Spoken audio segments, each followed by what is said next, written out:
Sean bienvenidos a este video nuevo acerca del tema de genética. Vamos a ver la introducción, de hecho, a este tema. Y entonces, bueno, para empezar, ¿qué es la genética o qué estudia la genética? Aquí lo tenemos. Estudia la herencia de los caracteres, los genes y sus posibles variaciones. La genética entonces nos hace ser lo que somos como organismos vivos, y esta información que nos hace ser como somos proviene de nuestros padres o de nuestros antecesores, ya sea por medio de la reproducción sexual o asexual inclusive. Vamos a ver los conceptos básicos de manera concisa, de manera clara. El primero de ellos es gen. Bueno, entonces un gen se define como la secuencia de DNA que contiene la información necesaria para producir ya sea una proteína o una enzima que sean funcionales. Esto es, vamos a obtener la producción de diferentes proteínas o enzimas, que es un tipo de proteína también como hemos visto en el tema de metabolismo. Y estas proteínas o enzimas tienen que ser completamente funcionales. Es decir, que si alguna de estas empieza a fallar, puede ser porque existe algún daño en el DNA o simplemente no estamos completando un gen. Entonces, ese segmento o esa secuencia de DNA nos va a estar proporcionando lo que es el gen, siempre y cuando cumpla con estos conceptos. El segundo, cromosomas, es un complejo formado de DNA y proteínas. Como se ve en el video de cromosomas, bueno, pues los ácidos nucleicos, en este caso el DNA, tiene que ir acompañado de proteínas que le van a dar estabilidad y forma, entre otras funciones, para poder llevar a cabo esa transmisión de la información genética de una célula a otra y de una generación a otra. Número 3, alelos.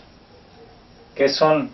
Son las formas alternativas que puede tener un gen. Aquí vamos a hablar que existen alelos dominantes y recesivos. Por ejemplo, para una característica determinada, como lo hizo Mendel, semillas lisas de la planta de chícharo se van a escribir o representar con la letra L mayúscula, ya que este rasgo resultó ser dominante. ¿Y qué quiere decir que sea dominante? El concepto de dominancia en genética hace referencia a que este rasgo aparece con mayor frecuencia simplemente, mientras que el rasgo que llamamos recesivo es para las semillas de forma rugosa. Esto es porque aparecen menos ocasiones en las plantas que se están produciendo, que Mendel estuvo estudiando también. La semilla rugosa entonces va a ser escrita con la letra minúscula L, la misma letra que aquí, pero en minúscula. Entonces este es el concepto de dominancia y recesividad, que va de la mano con los alelos. Cuarto concepto, homocigoto, que es un organismo con el mismo par de alelos. Por ejemplo, dos alelos dominantes o dos alelos recesivos. Este par de alelos se debe a que uno de esos dos alelos viene del padre y el otro alelo viene de la madre. Es decir, la mitad de la información genética proviene del padre y la otra mitad de la madre. Por eso es que se agrupan en pares los alelos. Número 5, heterocigoto. De hecho es lo contrario, es un organismo con diferente par de alelos. O sea, un alelo dominante y otro recesivo. De esa manera nosotros estamos viendo que el organismo sería heterocigoto. Aquí, por ejemplo, podemos utilizar los prefijos homo, que significa igual, y hetero, que es diferente, para guiarnos y no confundir los conceptos que son semejantes. Pasamos al número 6, que es genotipo. Bueno, el genotipo es la configuración genética que proviene de los mismos alelos para algún rasgo o característica determinada. Como en este caso mismo colocábamos dos alelos dominantes, sería ese su genotipo, le llamamos homocigoto dominante. Este genotipo se llama homocigoto recesivo, y también puede existir, pues como ya vimos, el heterocigoto, un alelo dominante y uno recesivo. En este caso se va a expresar siempre el alelo dominante, por eso es que aparece más veces en la descendencia. Siguiente concepto, el fenotipo. ¿Qué es el fenotipo? Bueno, representa los rasgos físicos, tangibles, visibles de un organismo y son el resultado de la expresión del mismo genotipo. Es decir, por ejemplo, en una persona el color de ojos, color de cabello, la estatura, tipo de nariz y muchos otros rasgos que vemos físicamente de forma tangible, bueno, pues ese es su fenotipo. ¿Pero de dónde proviene nuestro fenotipo? De la expresión del genotipo, de nuestra propia configuración genética. Siguiente concepto, cariotipo. Se define como el conjunto completo de cromosomas organizado en pares de una célula específica. Entonces recordemos que los cromosomas se encuentran todos ellos dentro del núcleo de la célula y de ahí entonces se extrae y se hace una técnica de tinción para poderlos observar en el microscopio. Aquí en la parte superior vemos un esquema simplificado del cariotipo humano. Observen que de los cromosomas 1 al 7 pues tienen un tamaño grande, semejantes entre sí. Del 8 al 11, por ejemplo, tenemos cromosomas más bien de tamaño mediano.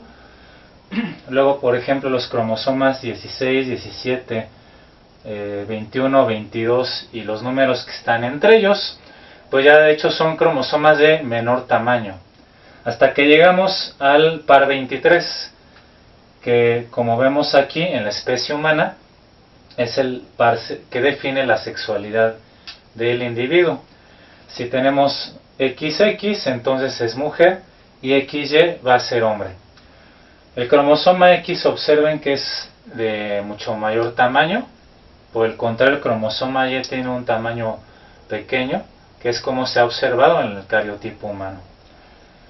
Los cromosomas que no contienen información acerca de la sexualidad les llaman autosomas y son los restantes 22 pares que tenemos en la especie humana. Recordemos en este punto, en base al video por ejemplo de los cromosomas, que tenemos diferentes clases de cromosomas, no solamente en tamaño sino también en cuanto a la forma y el acomodo de sus cromátides. Si necesitan ver la información de cromosomas, entonces les dejaré el video también en enlace correspondiente a este tema. Finalmente, el concepto de mutación se define como un cambio en la secuencia de DNA, una alteración en sus bases o en sus genes, y pueden ser dañinas, neutrales o benéficas. De hecho, la mayoría de las mutaciones, experimentalmente, como se ha observado en laboratorio, suelen ser dañinas. Incluso muchas de ellas están asociadas también a enfermedades. Neutrales hace referencia a que esa mutación permanece silenciosa sin percibirse ningún cambio para bien o para mal, y ya en menor medida pues se han observado mutaciones que son benéficas. Bien, entonces de esta manera concluimos los conceptos básicos de genética que nos permitirán entonces entender con mayor detalle las leyes de Mendel, en el caso de la llamada genética mendeliana, y posteriormente también la genética no mendeliana, que se basa más en la biología molecular de los ácidos nucleicos, tanto el DNA como el RNA. Espero que les haya gustado este video, haya sido de utilidad. Si es así, pueden darle pulgar arriba y compartir a sus amigos o personas que les pueda interesar este tema. Finalmente, mando un saludo a mis alumnos del Centro Escolar de las Américas, a Jania Huerta, a Camila Ocampo y Jimena Medina.